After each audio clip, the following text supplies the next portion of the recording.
Hello and welcome to the Embassy Suites here in St. Augustine Beach. It is a beautiful day for our District 1 conference for the Florida Realtors. And today we have a special keynote speaker. Dr. Lawrence Yun is from the National Association of REALTORS and is our chief economist.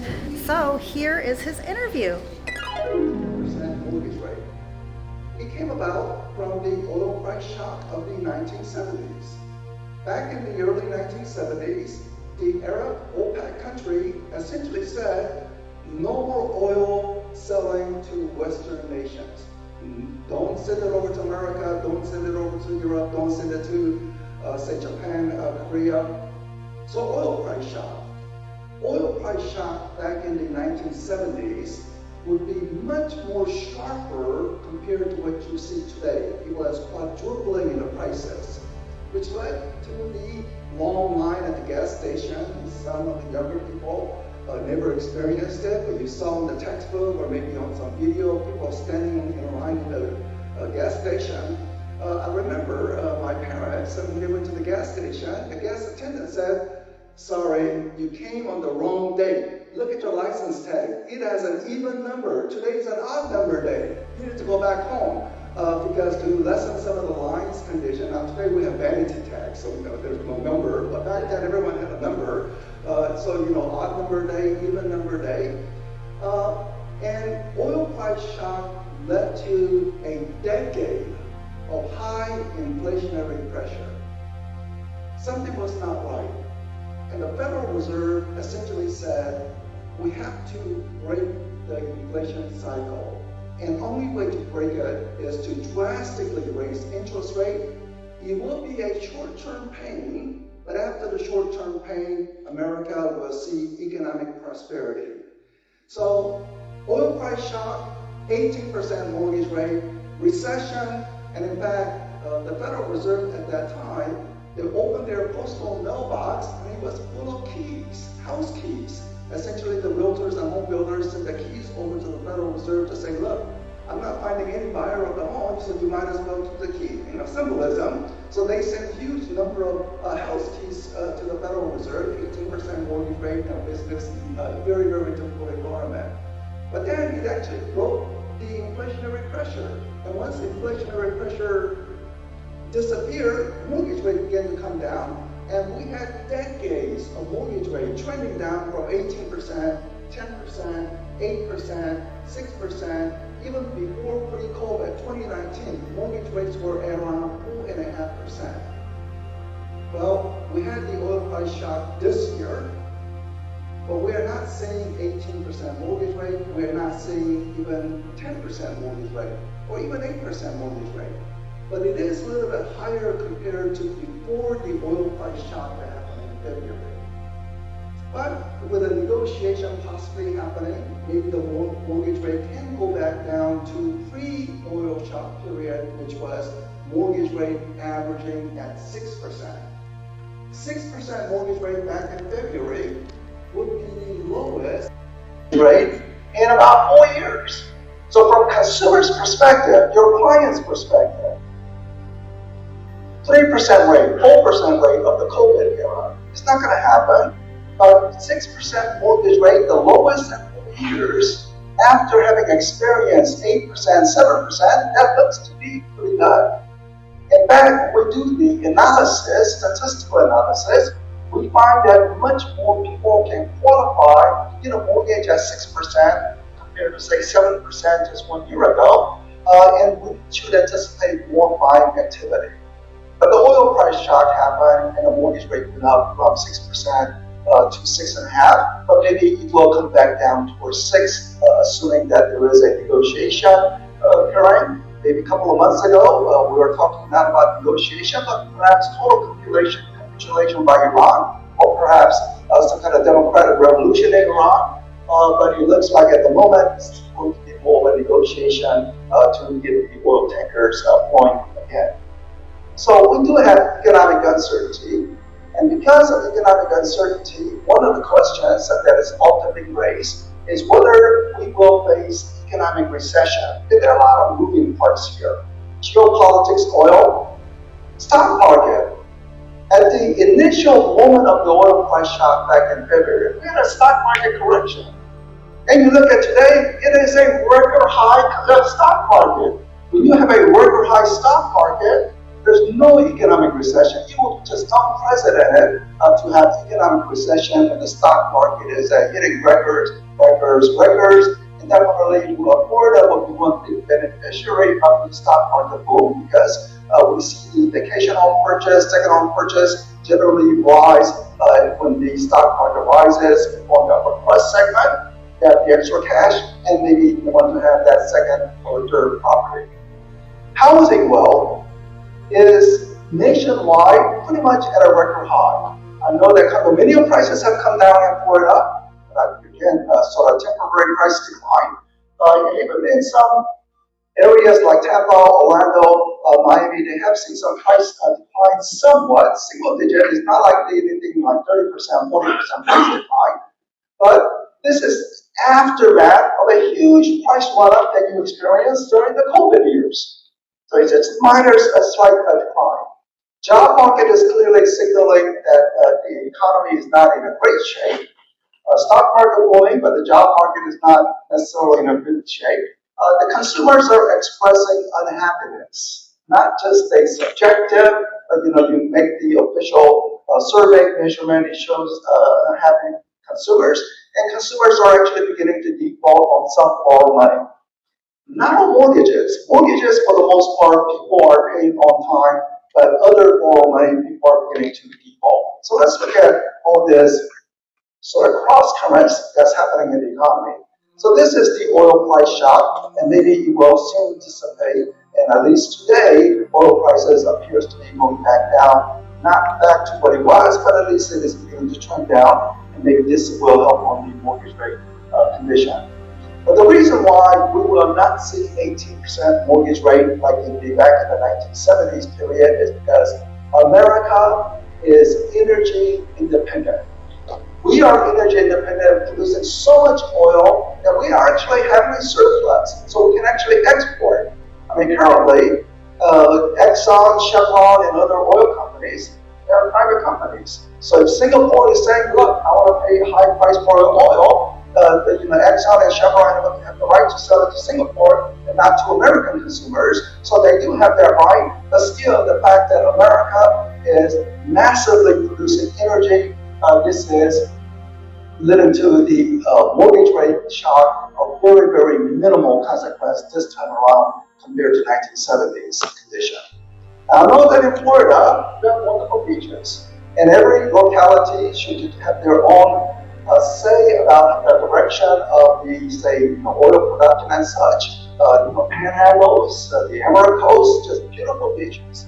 But in Alabama, say like Mobile, or in Louisiana, they're very excited about high oil prices because they want to pump more gas, bring more oil under the ground, maybe even offshore conditions. So every area has priority. I think Florida decides, we love the beaches, we don't want any kind of oil spillage. But at least America as a whole, we are massively producing oil. Consequently, we should not anticipate any massive shock to the mortgage rate. Mortgage rate has gone up from 6% to 6.5%, and maybe soon it will go back down towards 6%. Stock market, booming. This is according to the Standard & Poor's 500 index. So to the degree that you have some side money in the stock market, if you have the index fund, you would have been doing very well. But if you are a stock market picker, you are trying to pick individual companies to invest in, maybe it's not turning out to be a great investment because this index of 500 companies is being driven up not by 500 companies, but essentially about 10 companies with exposure to artificial intelligence technology. The usual tech titans are Amazon, Google, Facebook, along with the computer chip makers who facilitate all this artificial intelligence is really booming. 490 other companies are doing okay, fine, or some companies are actually losing money.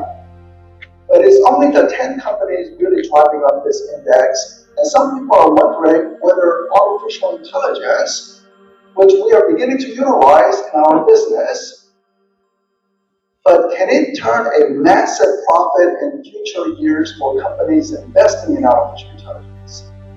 Because the Wall Street is super excited. Get the money, give it to the companies who are investing in artificial intelligence. But could the stock market be a bubble? Meaning that only 10 companies are essentially driving this up related to artificial intelligence. We know that the technology will continue to improve, but can they turn a massive profit in the future years? Consider the railroad industry. 150 years ago or so, that was the technological revolution at that time. Railroads, well, instead of horse buggy carriage, Wall Street got so excited, they pumped money after money into the railroad stocks, and it boomed. But when it was time to charge fares for riding on the railroad, riding on the train, there was a certain limit where the passenger said, well, if you raise too much, I'm going to just ride a horse carriage. I'm not going to ride a train. So there was a crash of the railroad stock prices.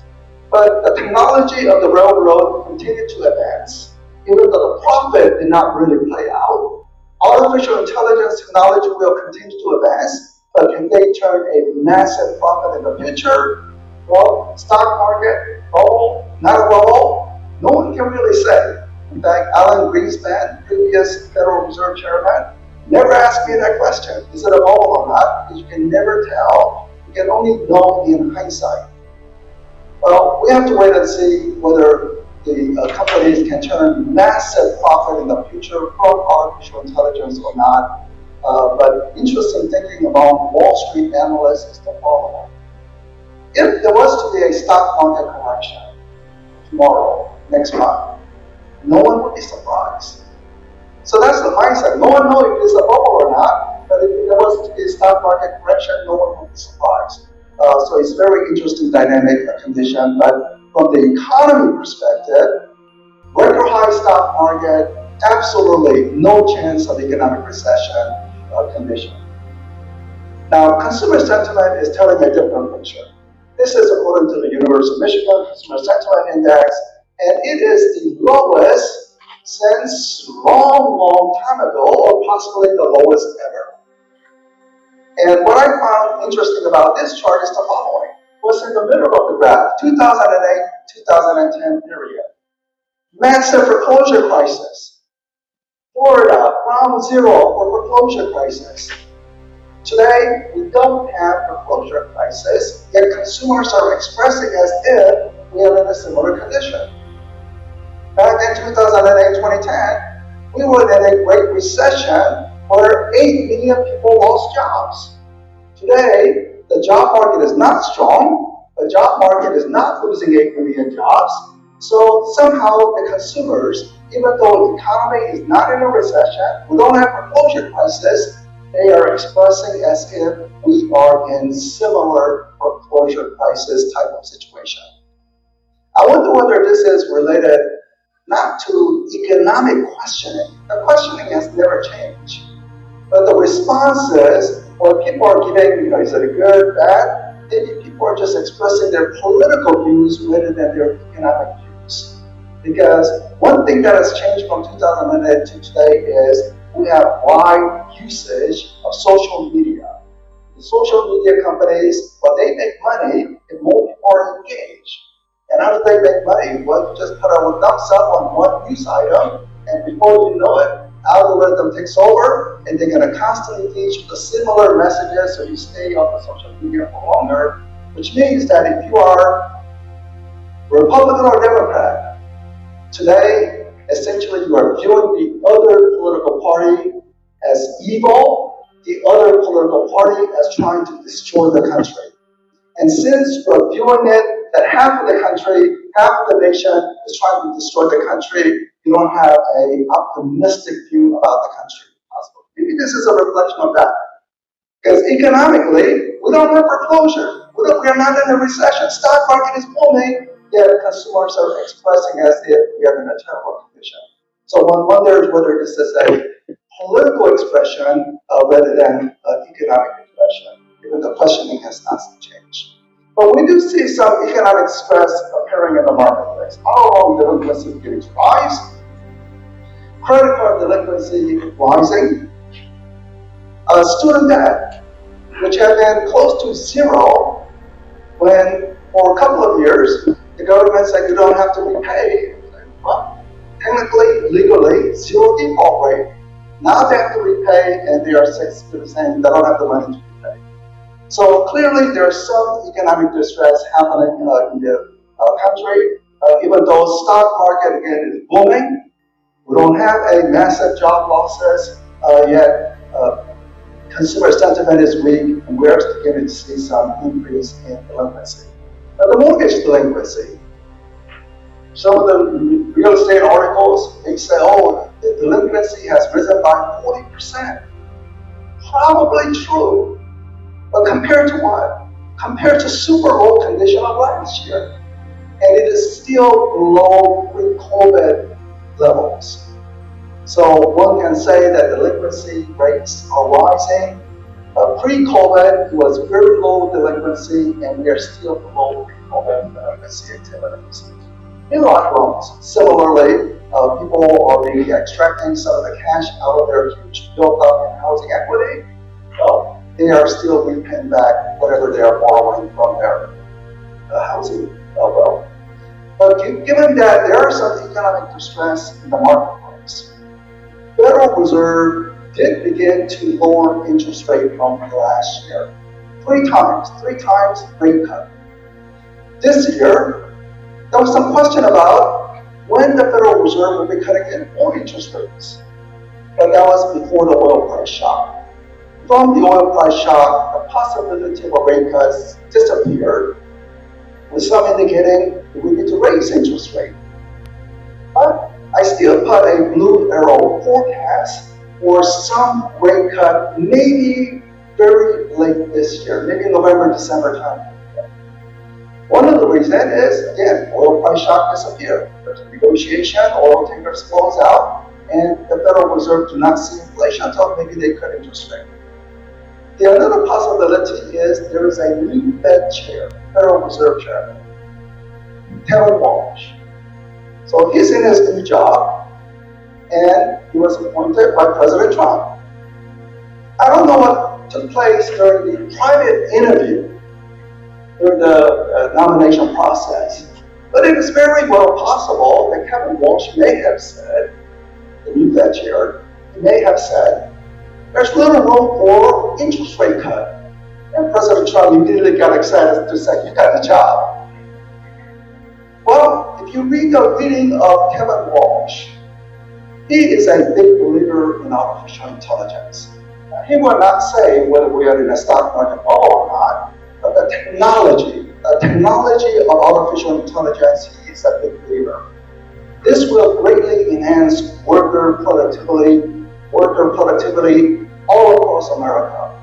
Increased worker productivity simply means lower inflationary pressure in future years.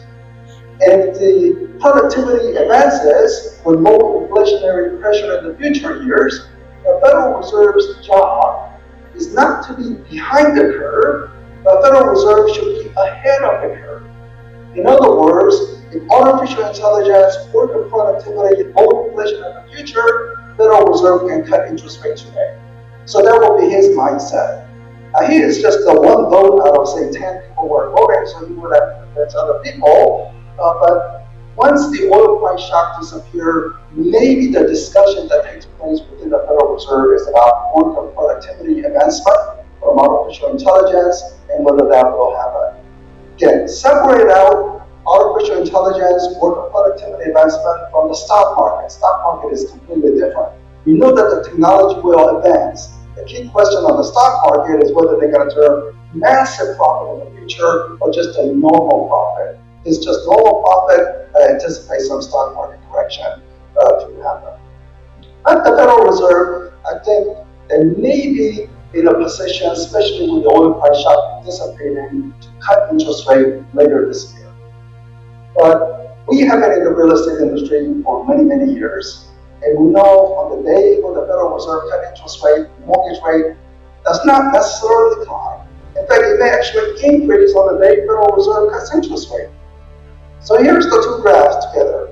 blue is the Federal Reserve, and the red is what you care about, the mortgage rates. So it is not a one-to-one relationship. And it seems like, particularly in recent times, when the Fed actually cuts interest rate, mortgage rate actually rises on the day when the Fed cuts interest rate. But then you look at this graph, take a deep breather, and you say, even though it may not be a one-to-one relationship, the two lines kind of moves together. So if the blue line can go down further, surely the red line can also go down. Maybe not on that particular day, but at least over a longer term time span, you can move down similarly.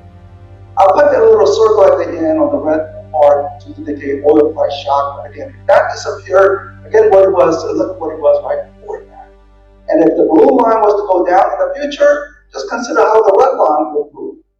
So mortgage rate essentially becoming one of the better mortgage rate condition in past 4, possibly even 5 years, in the curves towards the latter part of this year. Let me turn to the job market. Job market is not great. So let's see what the job market is saying statistically. How many people are receiving paycheck in America? Right before COVID, and then COVID disruption. And I think Florida governor was one of the early to say, look, you cannot keep Floridians in their home. There's beautiful beaches out there. People should go out, reopen the economy. So they reopened the economy.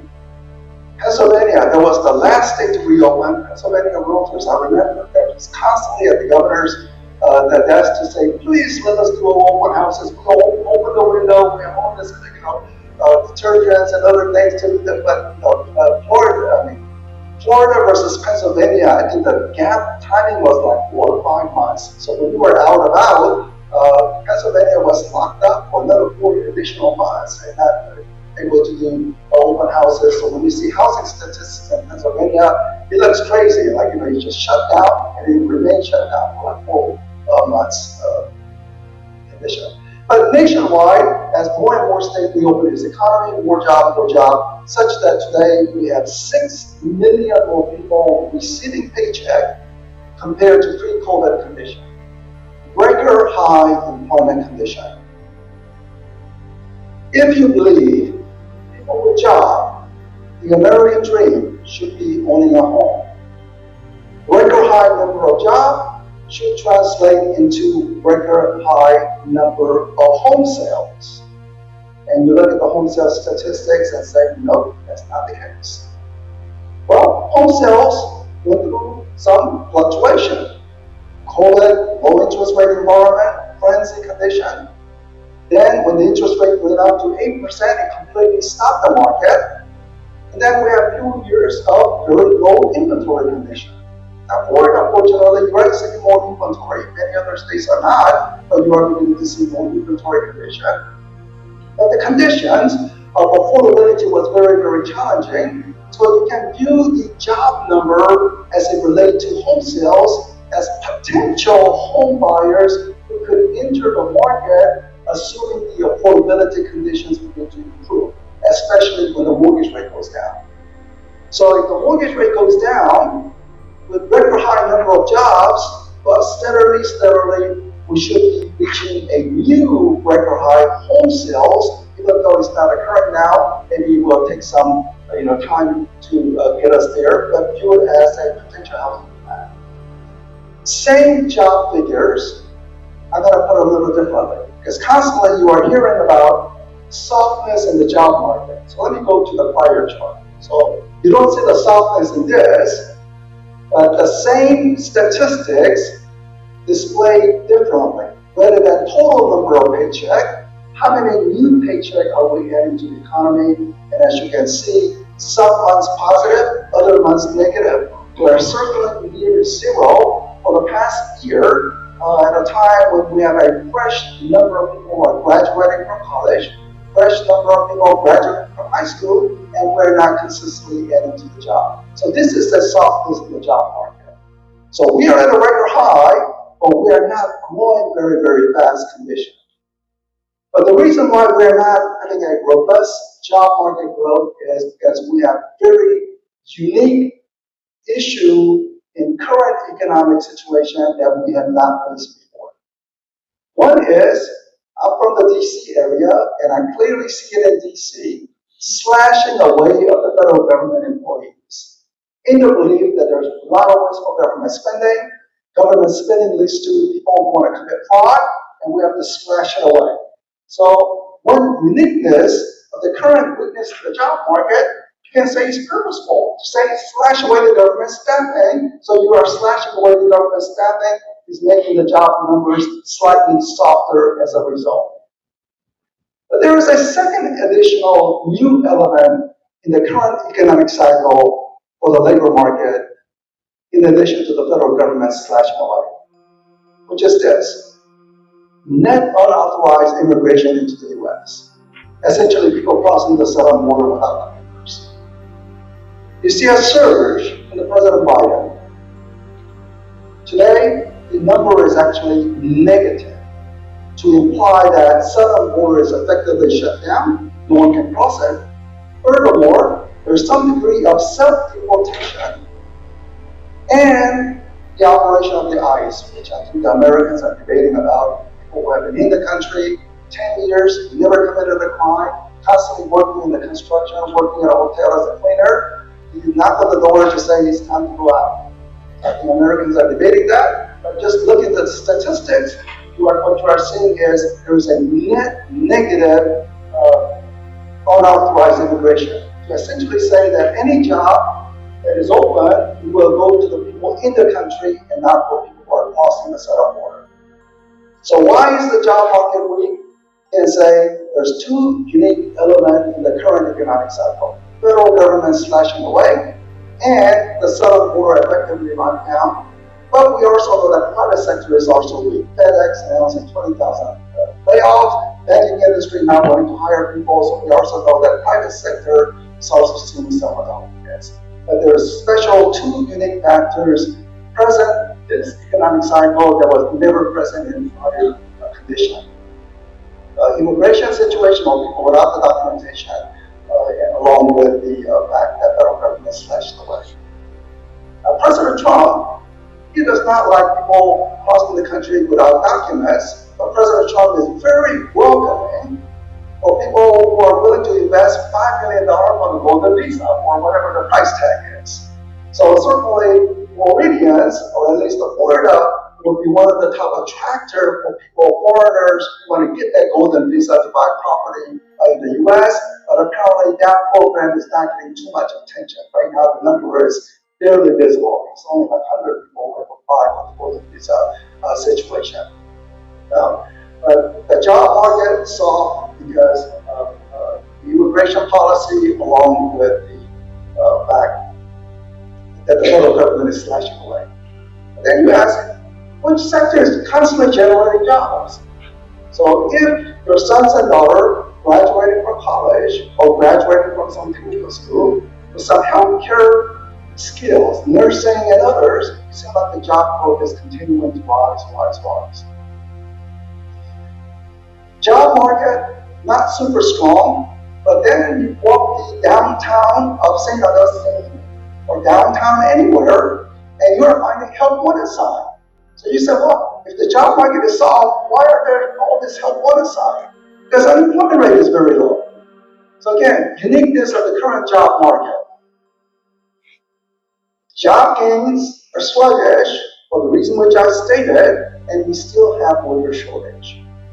And this is where I think the debate really comes in, especially in Florida, where the real estate industry accounts for 25% of the economy. Because construction activity is much more heavier here in the Florida economy compared to the rest of the country, simply because so many people move into the state and you need to build homes, you need to build apartments condition. And it is said in the construction industry, you have people who don't have right documents. So once you shut down the southern border, are the construction industry going to face labor shortages? Or is it the case where more Americans begin to go into construction industry, knowing that, oh, if I get a 4-year degree from college, I'm settled with student debt, but if I go to technical school, go into construction, there's job lined up pretty much, and one can possibly make a good, solid middle income from going into the construction. So it will be an interesting development over a long term, but in the short term, there will be a labor shortage. There will be a labor shortage like in the industry like construction. In the meantime, the standard of living was positive, meaning the blue line is the wage growth, red line is the consumer price inflation. Red line essentially is what you pay at the gas station, what you pay at the grocery store. So wage growth was outpacing consumer price inflation by small amount. People's standard of living was rising until the oil price shock. It is a daily reminder today, go to gas station, something is not right, and one wonders, with the red line beginning to go above the blue line, whether you could have an impact at a time of midterm elections. There's a lot of gerrymandering happening across the country, and I was interested to look at the Florida map, just a realtor map, District 1, District 2, and I saw one district which is a little odd shape. I don't know how that occurred, but given we have a midterm election, whether or not this will have a implication where now the red line is getting twice above, which is the reason why I think it's in the interest of Iran, along with President Trump, to have that negotiation. From Iran's perspective, their economy is crumbling. They're not able to sell oil. They don't have any money. They're going almost starvation type of economy. So they need to open the Strait of Hormuz. So Iran really wants to open it. But America, you say we're going to close it down. They're not giving up the nuclear program and so forth. But President Trump is interested in getting the red line down ahead of the midterm elections, just a few months away. So let's see how everything plays out. In the meantime, if we look at the job market state by state, this graph actually surprised me because Florida in the past 12 months is showing slightly fewer jobs today compared to 1 year ago. So March of this year versus 12 months ago, slightly fewer jobs. But I like to look at not 1 year, but multiple years to see what the momentum is. And if you look at the multiple year, using pre-COVID as a reference point, pre-COVID to the most recent, Florida is in the green. Greens are the superstars, one of the fast job adding states. So Florida has 10.7% more people working today compared to pre-COVID condition. You should ideally have 10% more home sales compared to pre-COVID, but you don't. But at least you can say the potential housing demand is up there once the mortgage rate begins to go down a little lower. So Greens are the superstars, and Florida, congratulations, you are one of the top job creating states. Unemployment rate low across the country, all across Florida. Unemployment rate currently at 4.7% condition again. Even though the job market, Florida in the past 12 months not really adding job, but an unemployment rate of 4.7% would still consider fairly low condition. Let's look at the local market. So Jacksonville MSA, which includes the St. Johns County, looks like the following. So back in the year 2000, there are 550,000 people receiving paycheck. Today, the figure is 800,000.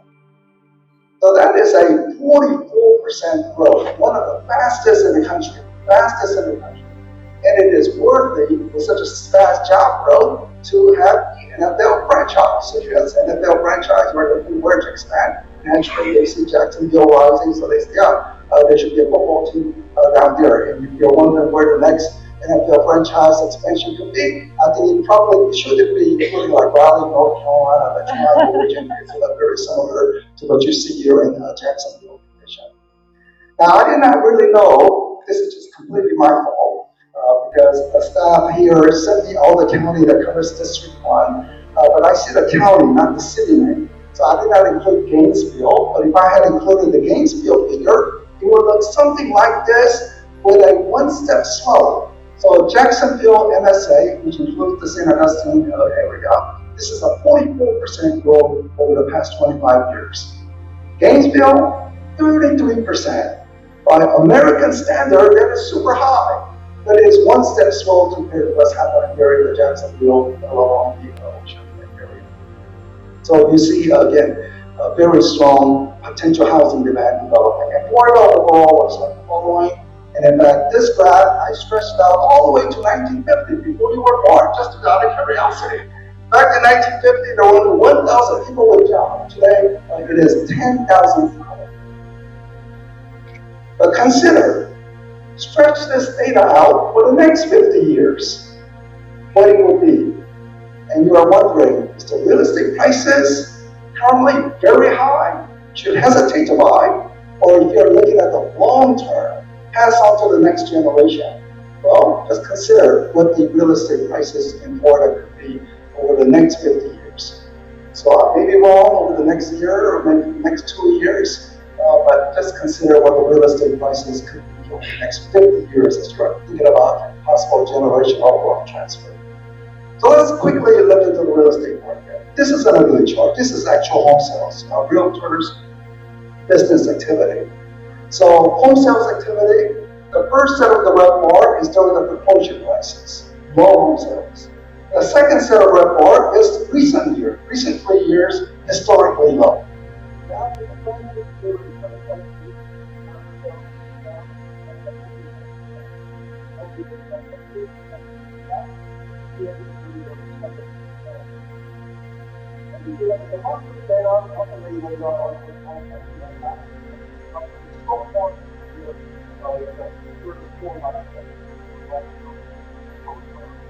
Now look at your local area.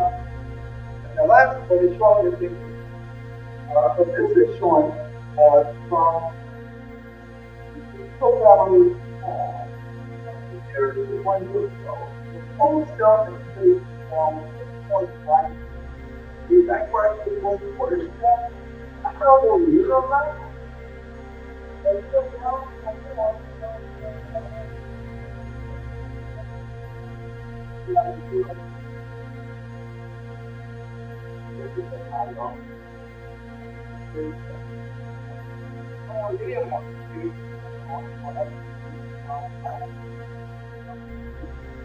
What I want to know about the pending number is not closing. Maybe on the final closing. It's going to be a short on the side. And if you look at the single page, rental people, days in the wall,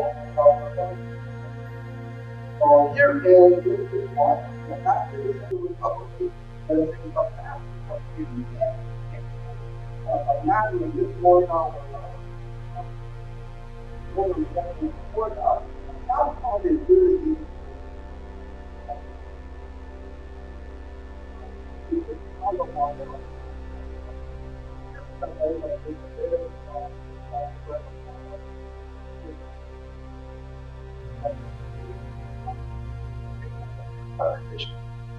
the home price condition is at a record high. Sorry, I did not include that pending data. And the pending data locally is very, very encouraging. And it's rising at 7%, 8%. Although last year, implying that the worst is over and beginning to turn the corner. And what I find the most interesting part was that it was turning the corner in the month of April when the mortgage rate remained elevated. So when the mortgage rate was to go down, just imagine how much additional boost you could possibly get. In the meantime, home prices for a typical home in the U.S. is a record high. And if we look at state-by-state comparison, Florida, from pre-COVID to the most recent, 69% price appreciation. Even accounting for some weakness in the price appreciation in the past year, if you look at longer period, this is quite a magnificent price gain of nearly 70% price appreciation for a typical home. So just consider $300,000 property. Not in a great location, some working class neighborhood, $300,000 home pre-COVID.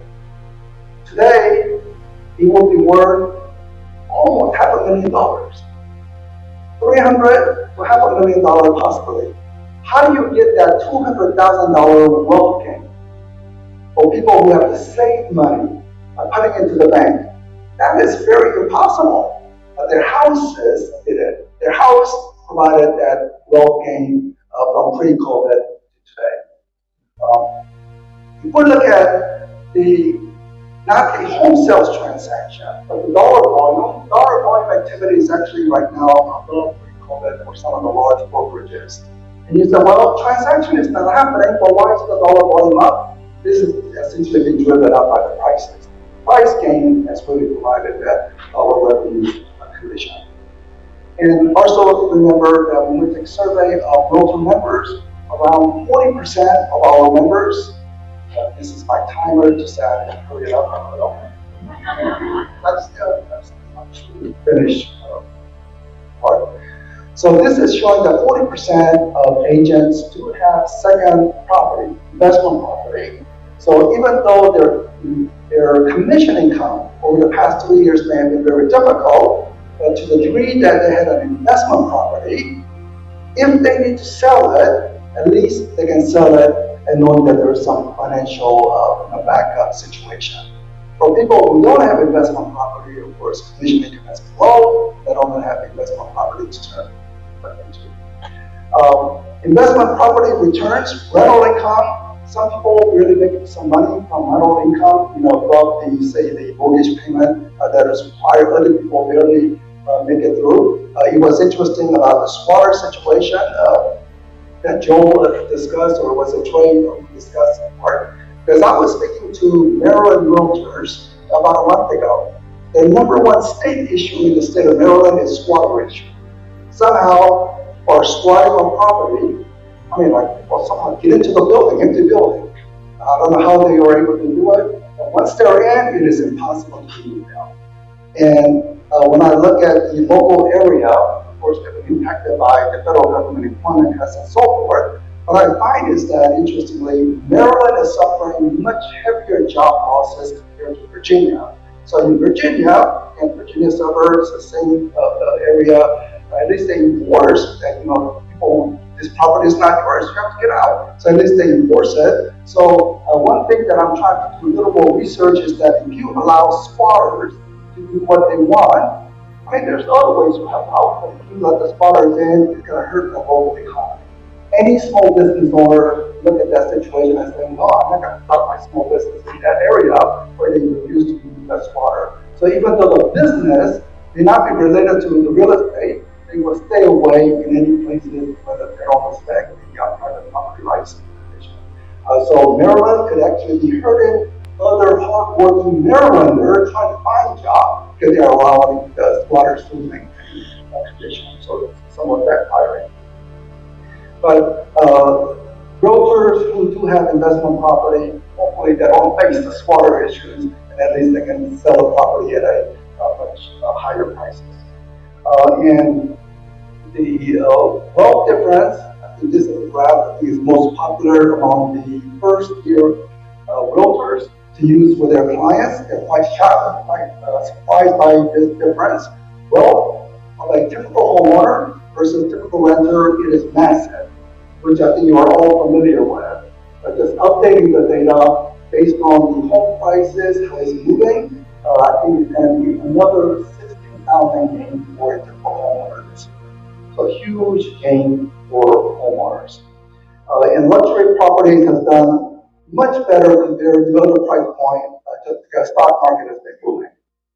So stock market boom, it's been helping out on luxury. And a lot of data here that essentially to show this graph, by the way, all this PowerPoint slide will be available to you. But all this data is essentially saying that higher the price point, $5 million plus, it actually has done much better, relatively speaking, compared to lower price points.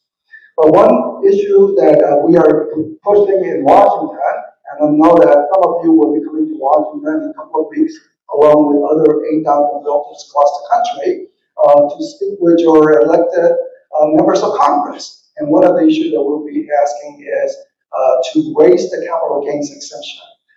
Because in the past, people bought a home, they sold it, profit was theirs. This is what people believe. This is what the realtors told their clients. You buy a home, whatever profit you make, that is yours to keep. Well, we found that the exemption amount of $250,000, $500,000 was sufficient. But now we are finding it is not sufficient enough. 13 million people will pay capital gains tax because they have exceeded those and the number will steadily rise over time. So we want the exemption figure to be indexed to inflation, and it had been indexed from the original 30 years ago. Today, exemption level will be $500,000 for single and $1 million exemption for a married couple. But Florida, you look at the demographic, a lot of people who are in the older age category. People came here for retirement. So just consider someone who bought a home many years ago, their spouse passed away, now they're single, widow, so they only get $250,000 cap. Yet home prices have risen, and now they will sell, they're getting punished, and they don't want to punish. What do? I'm not going to sell my property. So you have a lot of seniors unwilling or not wanting to sell their property and living in essentially wrong-sized house. Maybe they want to downsize, they want to go someplace else, but they're stuck in their prior home. So in order to facilitate more movement into a better home, we will be looking to raise the capital gains exemption amount. In home prices, no danger of any decline. I know in the social media, people actually go to the social media. I go there, and what I find is that there are people who are saying, don't buy houses, wait until home price crash 30%. This graph is saying simply it will not happen. Condominium issue in Florida, very unique, but I think the worst is over. My understanding is that somehow the insurance cost, which is very expensive in Florida, very expensive, has begun to come down. So somehow you have turned the corner in the property insurance. So it's very high, but it's beginning to come down. So at least directionally, the worst in the insurance case may be also over condition. So this graph, given low mortgage default, low foreclosures, home price crash potential is simply not there. So my final slide is the following. So the middle column is last year. We did not see any growth in the home sales. But prices did rise 3%, so you can say dollar revenue increased by 3%. But this year, initially, which is to say about 6 months ago, I thought this year would be a meaningfully better year compared to 2025. So my original forecast was for 14% growth in unit sales this year. But that was based on 6% mortgage rate forecast. Back in February of this year, when the mortgage rate touched down at 6%, or to be very precise, 5.99% average according to Freddie Mac, I was feeling good. Because when mortgage rate goes down, it takes several months for statistics to show up. Because people have to change their mindset, visit open houses, submit a contract, settle the contingency, and after a couple of months, closing. So low mortgage rate, after several months, leads to higher home sales. So I was feeling good. But that feeling good period lasted only for a day. Then the oil price shock happened, mortgage rate went up. So I have revised the mortgage rate forecast to 6.5%, which is again not a scary mortgage rate.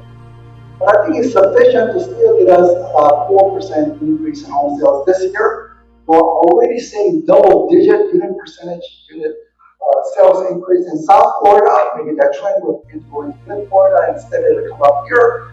So you're already seeing that. But even if it's a 4% increase, again, don't hold me to it. That's my statistical model. But if we do see an increase this year, well, this will be an increase of a new cycle. When real estate market begins to recover, it is rarely a one-year phenomenon. It is a multiple year. So maybe that 14% really shows up next year. But this year, you are turning the corner and you are getting the momentum into next year and hopefully for multiple years in terms of gain. You are in a very beautiful location. People will continue to move into Florida. Over the next 50 years, just consider what the real estate prices will be in the next 50 years. But even in the short term, well, I think we have really turned the corner and let people better and hope all of you can participate in this boat. So thank you for coming. Thanks for providing the opportunity.